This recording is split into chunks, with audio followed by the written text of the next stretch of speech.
Yes.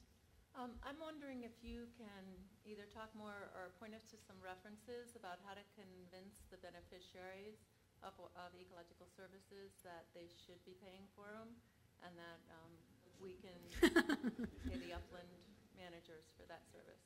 Yeah.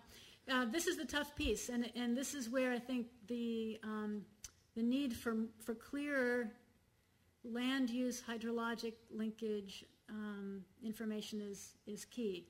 Because right now it's really tough to say if we save, this parcel of watershed X, it's going to create these benefits for beneficiaries Y downstream. There are some cases where you can convincingly make that case, but they're rare still.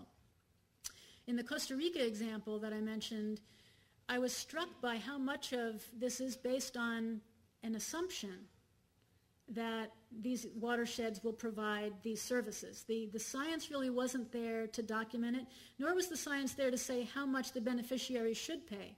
So the Costa Rican program is more like a government transfer. It's saying the government is really holding the watershed in trust for the people. It's the custodian. We should protect it. We're going to pay the landowners.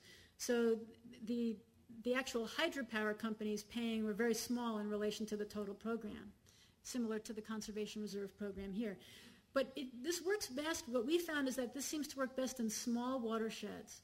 If you have a small watershed, particularly a steeply sloping watershed, where erosion and runoff has very clear implications for a beneficiary downstream, a hydropower producer or a water supplier, then the link can be made more clearly. And even if you can't attach a clear value to it, there may be a willingness on the part of the beneficiary to pay as an insurance policy almost, to pay for preservation. And we've seen a number of cases like that, where it makes sense to pay for insuring against the risk that watershed degradation will take away the water, reduce the water quality, and so on.